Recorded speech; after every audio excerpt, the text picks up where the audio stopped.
Hello, everyone. Welcome to the Psychology and Spirituality, a Bridge to a Better Life discussion. My name is Marcia Trajano, and with me are Dr. Anahy Fonseca and Jussara Korngold.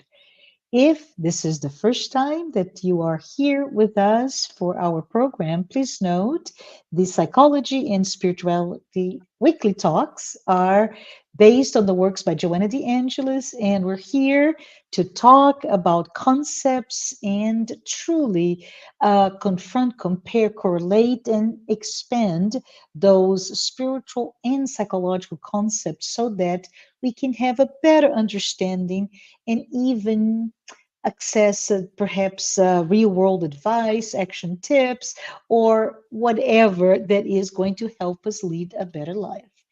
I was thinking, and there is this great Sufi poet, Rumi, I love him. He said, the wound is the place where the light enters you.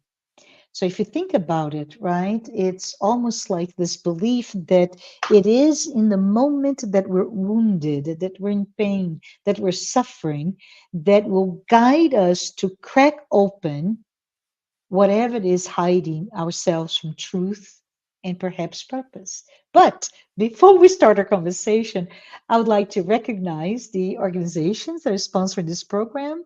Mansão do Caminho, the United States Spiritist Federation, the International Spiritist Council, AMI Brazil, and ask you to make sure, if you haven't done so, to please hit subscribe. Take a moment to give us your questions, your feedback, critique, opinions, any thoughts. We welcome and love to hear more from you. But I have you both here with me. Hi, how are you doing? And I wanted to start a conversation, perhaps talking about Siddhartha Gautama, or better known as Buddha. According to legend, because it is estimated that he lived between mid 500 BC and mid to late fourth century BC, and he was considered truly a legend, a Hindu prince. He renounced his position, his wealth, and he devoted his life to seek enlightenment. And as such, he did so as a spiritual ascetic. And he did those. And by doing that, he founded the philosophy of Buddhism, right? According to Buddhism, there are internal and external conditions that lead us to suffering. And specifically from a karmic, or on one hand, or from a lack of emotional well-being on the other, right? So in so many words, we are the results of our own choices and experiences. And between our so-called karma and our freedom to choose, oh, we can say that we are the reason we suffer. But this is truly a loaded statement, a loaded conclusion. Jussara, Anahy, can we talk a little bit about suffering? And do we have to suffer? What do you think?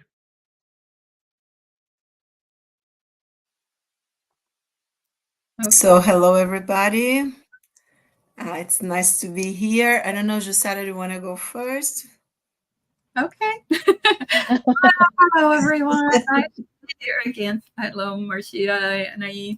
Um, no, we don't. And for those who believe that for some reason we have, in terms of the spirituality, spiritism, we have any kind of conviction that there is no other way to personal growth unless we go through suffering. This is not true. Okay, we do not embrace suffering, but we understand that it's part of the personal growth, the spiritual growth that we go through. We always like to mention very simple things like, you're a little boy, and of course you prefer to be home playing with your video games, doing nothing, instead of going to school and having to deal with your teacher and homework and quizzes, etc. But otherwise, if you do not go through that, you are not going to learn. So, in this learning process, so that we can achieve, excel ourselves, and we will face some challenges that we are going to denominate it as suffering. I suffered ability to have to do that, but in fact, it's is the growth pains that we have to go through. So we do not have to suffer, but yes, suffer is part of this world, is part of the experience. And of course, we are going to expand on that, and we can aggravate that or not, depending also on our emotions. The more we resist, the it's more painful it is. Like, when you have to go and take a shot, if the first thing the nurse is going to say is relax your arm, because it's going to be less painful. So if we relax, it's going to hurt, but not as much. If we tense our muscles, then it's going to be worse. So this is more or less what can happen as well when we are facing those challenges and sufferings in the world. Do you want to add That's something, Anahy? Yeah. Yeah, I think that's great, what Jussara said. And I'm thinking about this beautiful book, that when it's the name in English would be In Search for the Truth by Joanna de Angelis. And I think it's something great that she always is trying to help us to understand that we are in this age and time going towards an expanded consciousness, right? And I totally agree with Jussara. We don't need to suffer, but suffering is kind of at this point is part of our life. At this point, right? It's not that we are always going to suffer. At this point of our evolution, let's say. Mhm. Look what Joanna says in search, and then I would like at some point to come back to the Buddha and some of the principles of the Buddhist concerning Wonderful. suffering, Yeah. because she talks about, look, Joanna talks about Buddhism Uh-huh. and the Four Noble Truths in this beautiful book. So her thoughts are very universal in a sense, right? Because the spiritual world, from where she, from the point of view where she's trying to teach us, right, and trying to help us contact with our higher selves, right, with our spirit, because there we have the truth, right? So it's something so beautiful, In Search for the Truth. And Joanna says in this book, suffering is found in the world. And I think it connects to what Jussara is saying, Mhm. because the spirits that inhabit it still remain in a period of ethical moral development in which pain constitutes a psychological need for man, right? So it is a psychological need in terms of growing, right? I don't have to understand something that happens to me as suffering. But if I'm looking to, for instance, I think Jussara said about having a shot, so I have to take a shot, right?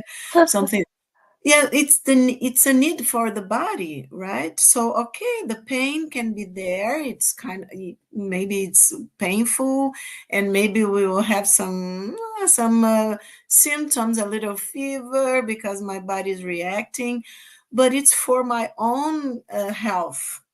So from the point of view of the ego, okay, I will interpret that pain as suffering.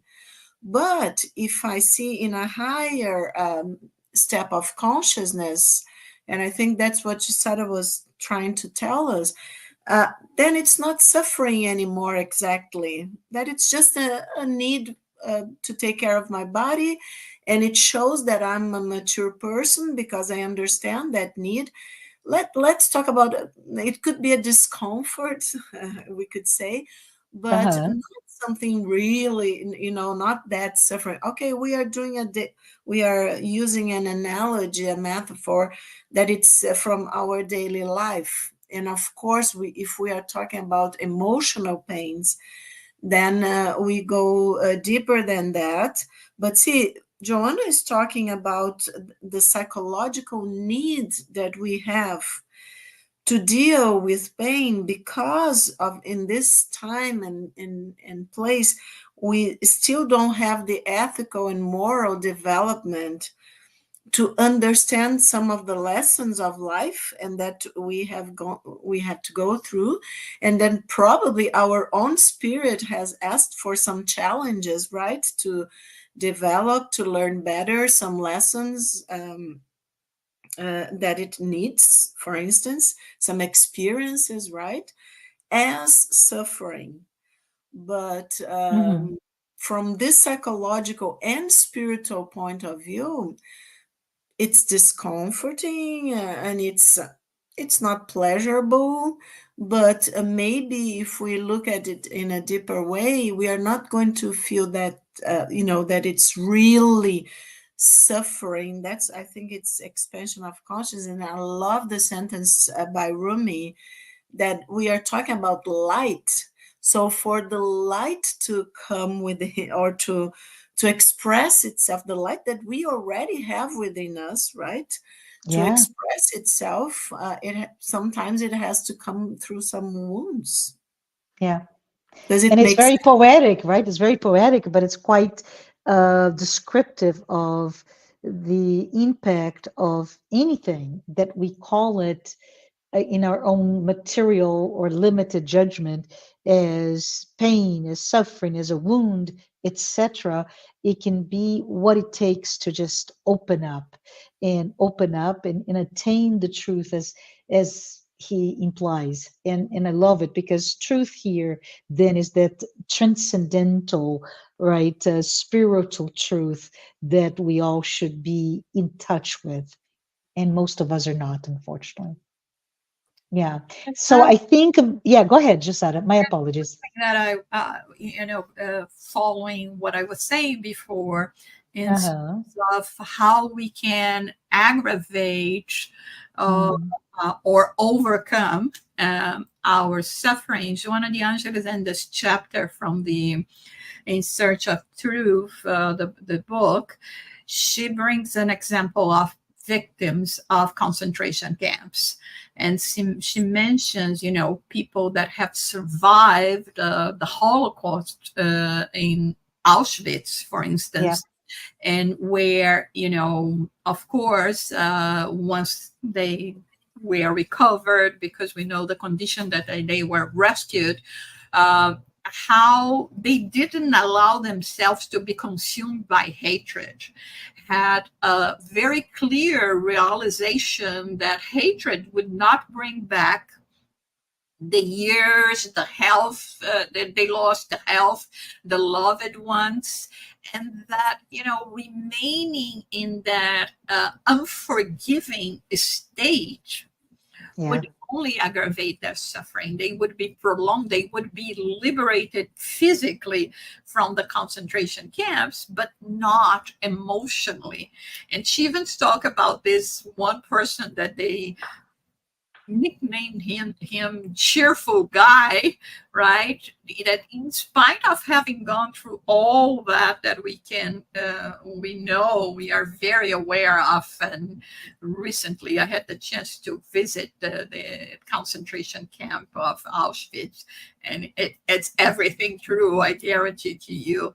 I mean, he continues being gentle, smiling, but on the other hand, she says there are those that emotionally they were so fragile that instead of trying to clinging, like Viktor Franco, for instance, right, to have Yes.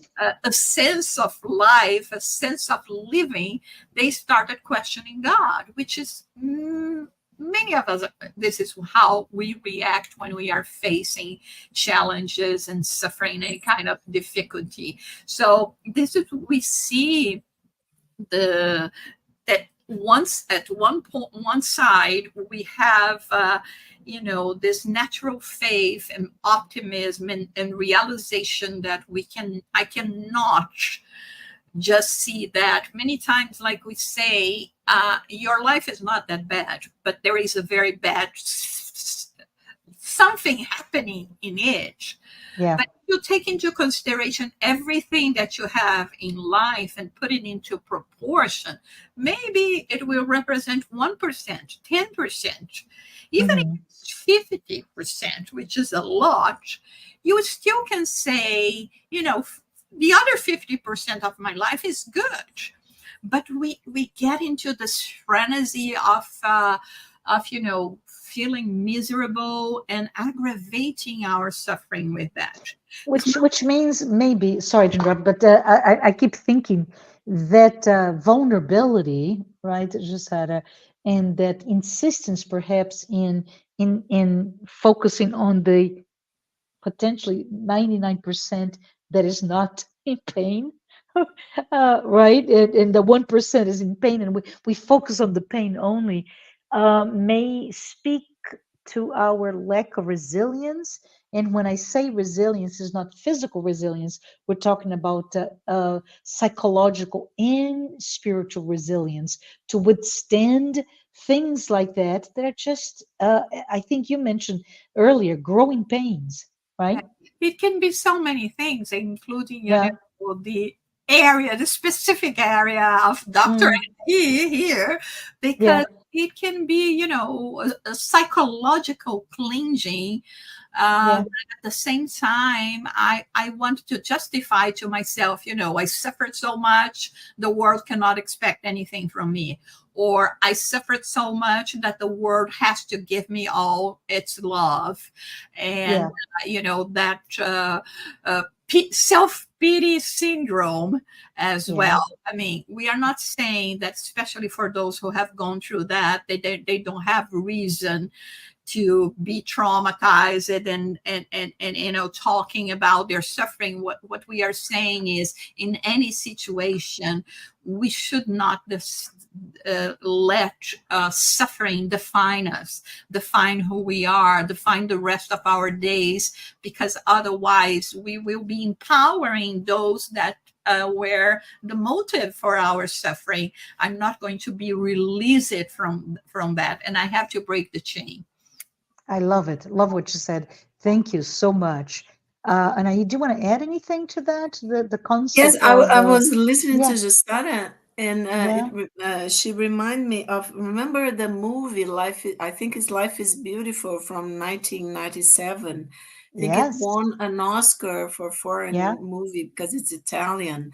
It's exactly this, right, Jussara? It's in a concentration camp, and it's the father with his child, and the way that he interprets for the child. Okay, he makes up a game or something. I'm trying to remember the movie, to interpret for the child, for his child, the little boy, what was going on in a way that, because it was all crazy and awful, but in a way that he could go through the experience, because the child would believe totally in the father, right?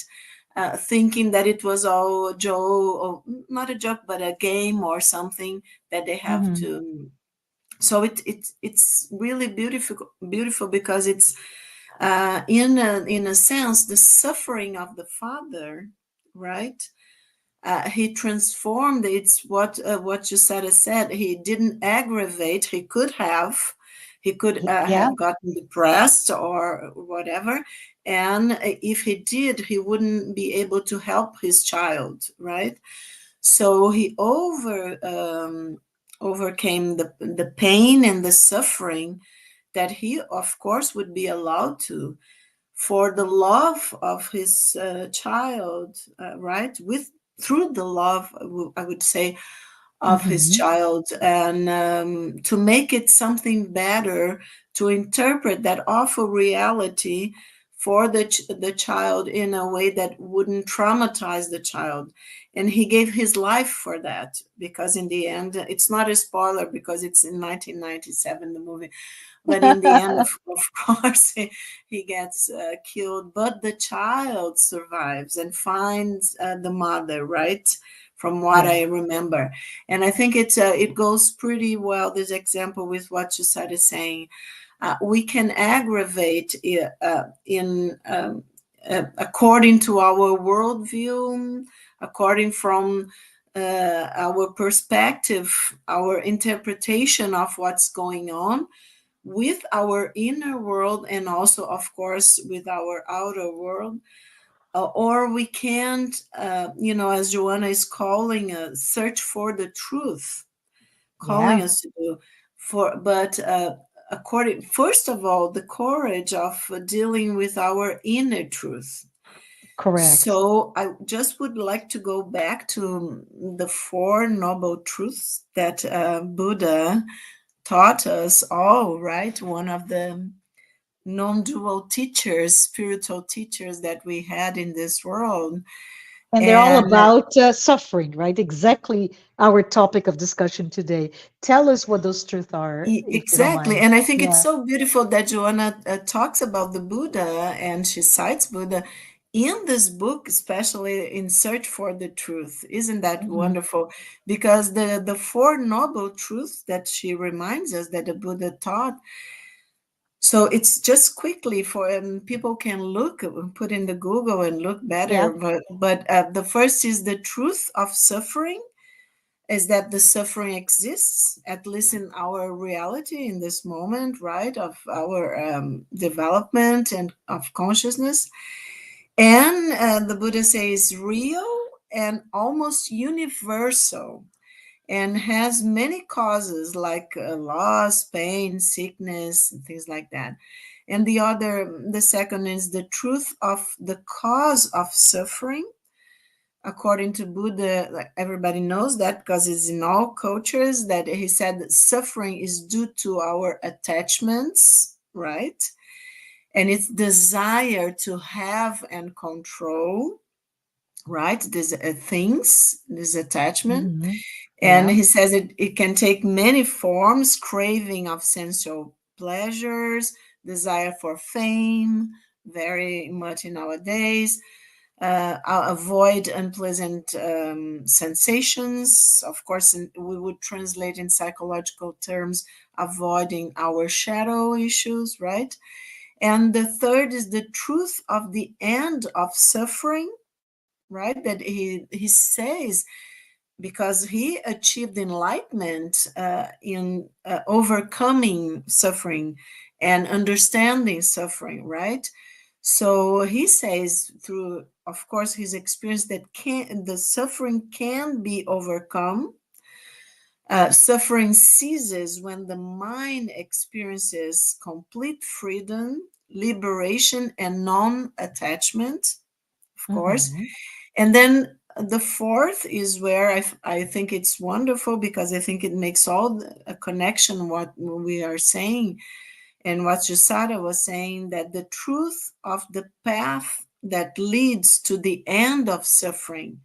And Mhm. when he talks about the Eightfold Path, that everybody knows: right vision, right values, right speech, right action, and goes on. I'm not going to say all, because we want people to go and search. Oh, so if anybody right doesn't know the Eightfold Path, I think it's great, and I think it's great that Joanna talks about this, and Yes. Jussara is actually talking and remembering all of us that have read. And of course, I think people would love to know and to what Joanna talks about, this search for the truth. So we are searching for the truth of why we suffer, we still suffer, right? Mhm. And go ahead. Just give to you guys back. Go ahead, What do you Josiah. think about the Buddha? When we think about his life, right, I mean, he was born in such a privileged condition and completely sheltered from what was real in the world. Uh-huh. And and of course, I mean, it was not his fault. He had a vision of life, and I mean, you can only assume that everyone else is, like very much like yourself, is having the same conditions, until he realized that that was not true.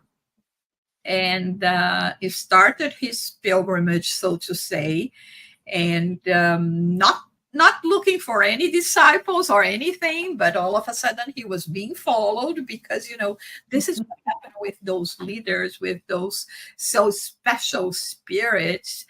And what enchants me a lot is the simplicity, right? Mhm. Because it's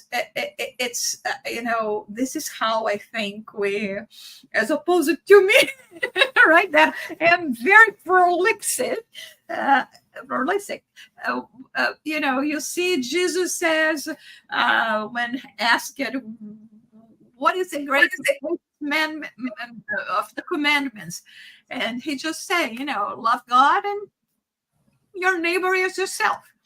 Yeah. And when it comes with this realization of, the four noble truths that are very simple, very easy, not so easy to follow, right? Is in the sense that we all can understand that, and bringing us to this sense of spirituality, and how can we detach from material life. Because, I mean, we're not saying that it's wrong, but we cannot continue thinking that this is it, because this is Mhm. frenzy comes. I have to acquire, I have to live this experience, and I have to be powerful. I have to, because very soon it's going to come to an end. So I have a deadline, Mhm. and I do. We all do have a deadline, right? And this comes the frustration.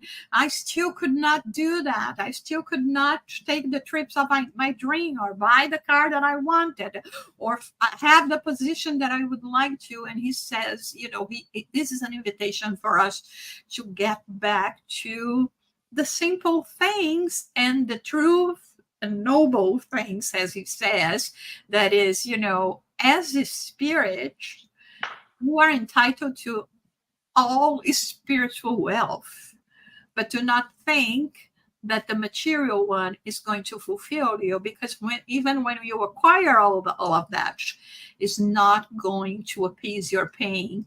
It's not going to eliminate suffering from your lives.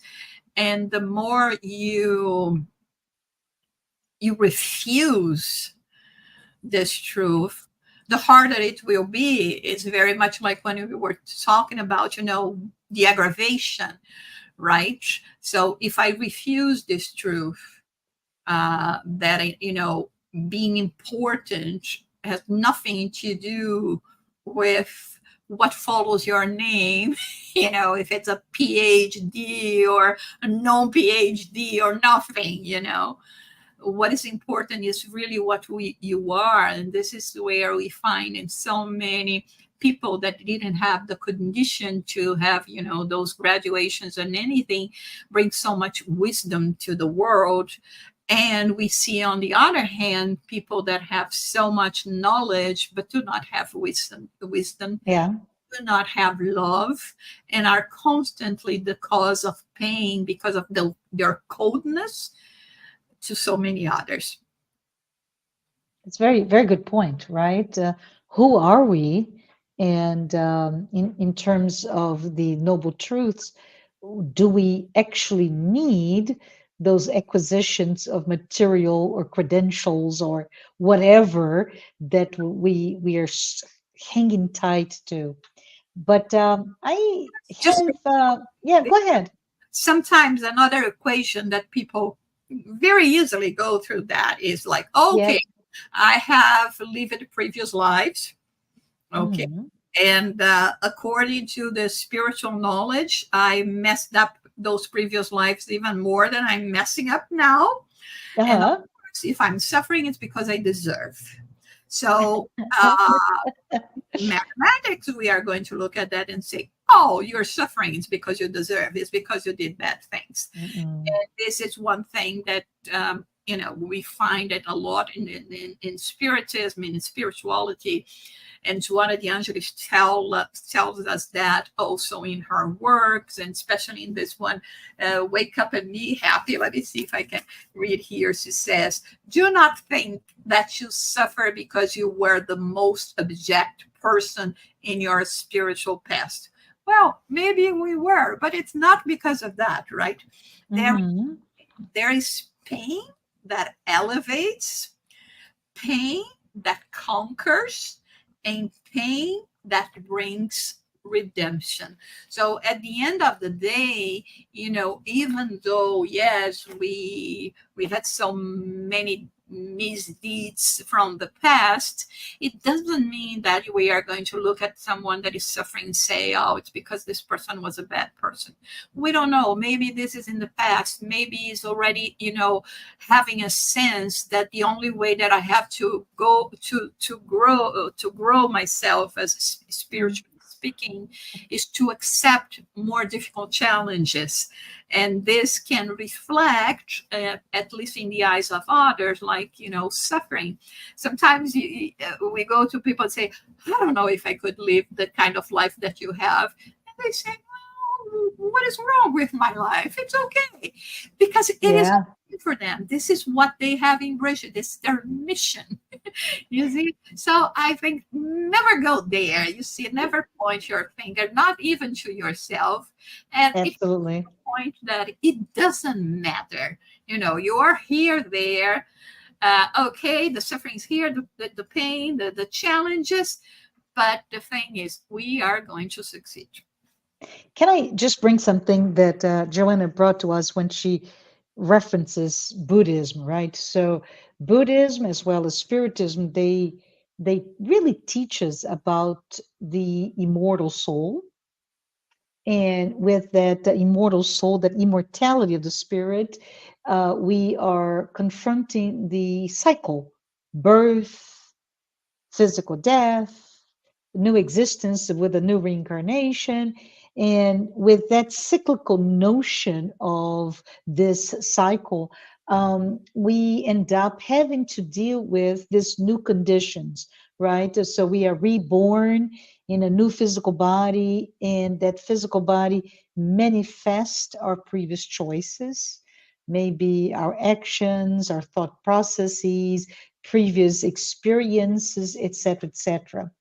And if we think like that from a chain, right, where the chain of events, there's a historical in my mind, a historical component to it, but there's a chain of events where an action causes a reaction that causes new actions, and so on and so forth, almost if not linear, but also almost as if it was a domino effect of our choices.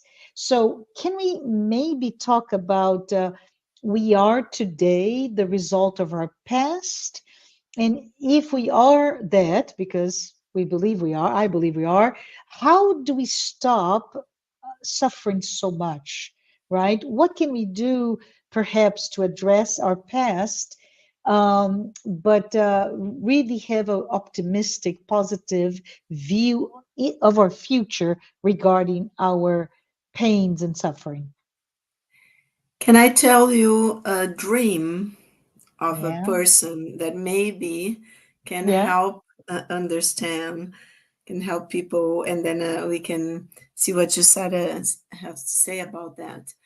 But first, in this concept, as we are talking about Buddhism, I think, um, when the Buddha was telling us about suffering, and he hmm talks about the samsara, so the cycle of birth and rebirth and death and all, and but also he talks about these experiences in a sense being like an illusion, And I think we have some difficulty understanding because it's a philosophy and a religion from the East, right? And we have a very logical and scientific mind in the West, and a very extroverted, as Jung said, way of thinking as a collective.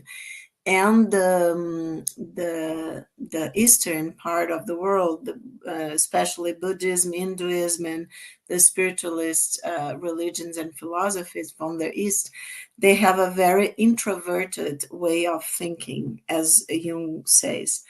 So it's kind of our opposite. That's why he says we are somebody that is born in the West will never be able to think exactly as people in the East, and the same goes the other way around.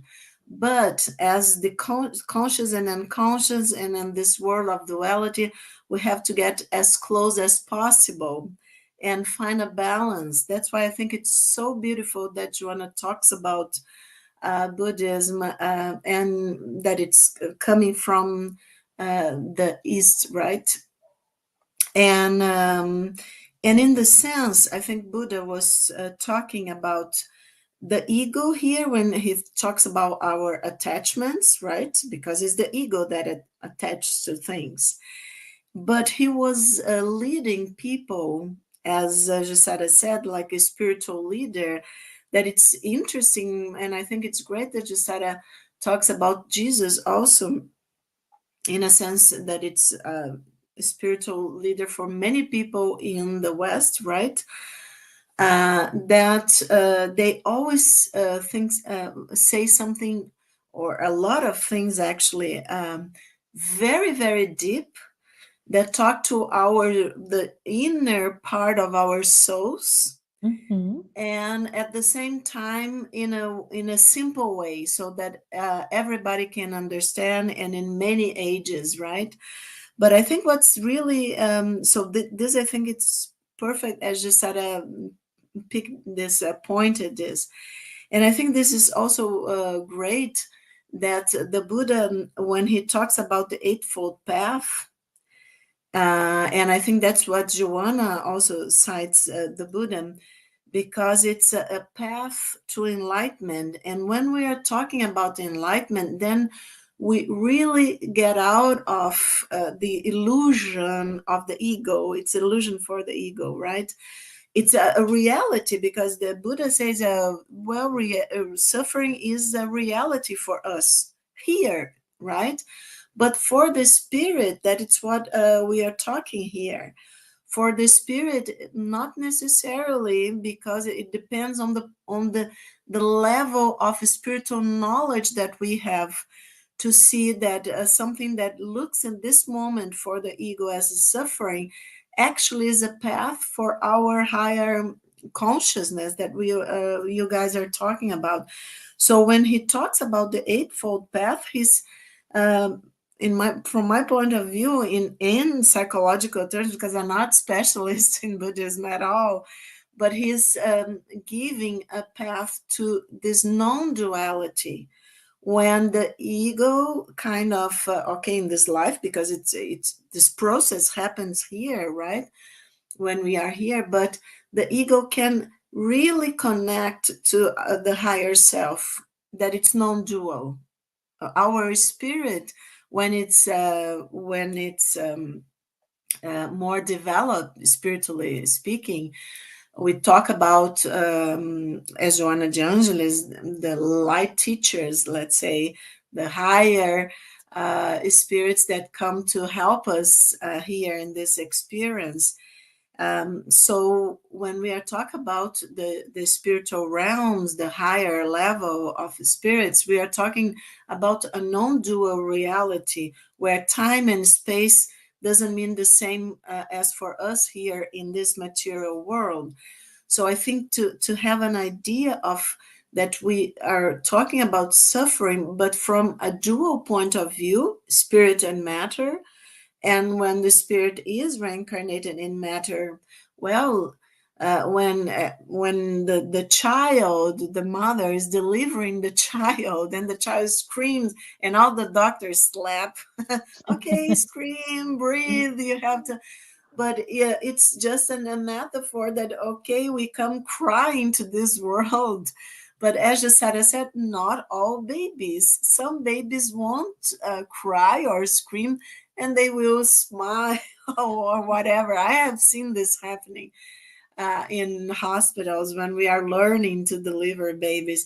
So it's something really interesting that not all of us, as Jussara and you, Marcia, were saying, will look things in this. Some of us maybe, and certainly a lot of children that are coming in this time of spiritual awakening that humanity is going through, are coming already with this knowledge of of more enlightened souls, let's say, are coming to help us. We see in small children, it's wonderful. And you see some dreams of small children. Wow, you say, where is this spirit coming from?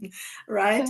So I think it's the Buddha was telling us, was helping us to see that is a path for this non-dual reality and going out of this illusion Yeah. of the ego. And then Joanna is calling our attention all the time, all the time. And the dream that I remember, just as an example, is a beautiful dream Uh-huh. that a person that has a lot of troubles with the inner child. The inner child was very traumatized, very hurt, and so she was crying a lot during many sessions, and thinking this world makes us suffer a lot, and that people don't recognize the good in each other, things like that. And okay, the process goes on therapeutically and all the stuff, and also it helps a lot that she had spiritual knowledge. Actually, she was a spiritist, and she worked in a spiritist center, but she was very connected to spiritual knowledge. But she, okay, in the ego and the inner child, she had this trauma. Okay, and when she started practicing what we are talking now, and it helped a lot for her ego that she had the spiritist knowledge, and what you're saying, Marcia, this broader view. But she Mm-hmm. still had to do the ego work to connect with. That's wonderful that Joanna is bringing this to spiritists, right? Knowledge, remembering us that we have to do the inner work to real connect, as Jussara said, through the heart with spiritists and spiritual knowledge. So she, when she did that, and she understood that she was suffering because she kind of left her inner child alone, right? She was trying to deny or to not remember. This is very frequently this happens very frequently with all of us. The ego tried to defend itself against, hurts that we have from past traumas, from this life or from other lives. But when she understood that, she had a really beautiful dream that she was walking in a city with hand in hand with a little girl. Mm-hmm. And then she was looking at a lot of drawings in the city. And she said, and she was feeling like, I don't think I like these drawings. They look like Halloween drawings, She told me, like grayish and black and white or something, and something frightening, she said. But the inner child was she was holding her hand. Okay, I said it's the inner child, but the small child, the small girl, Yeah. the little. And then the little girl was very okay because she was holding her hand. And then they came near to the drawings, and she decided to look at them.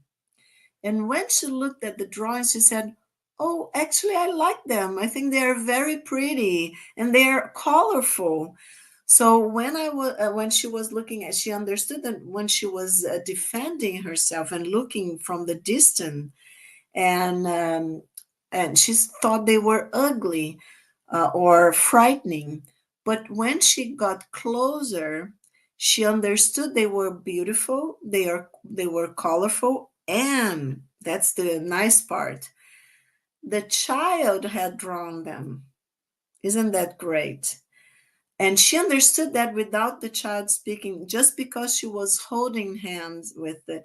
So the suffering is the symptoms and the suffering at that moment. It was like a numinous dream, a dream that connected her with herself, and she could overcome a lot of the suffering because she said that it was.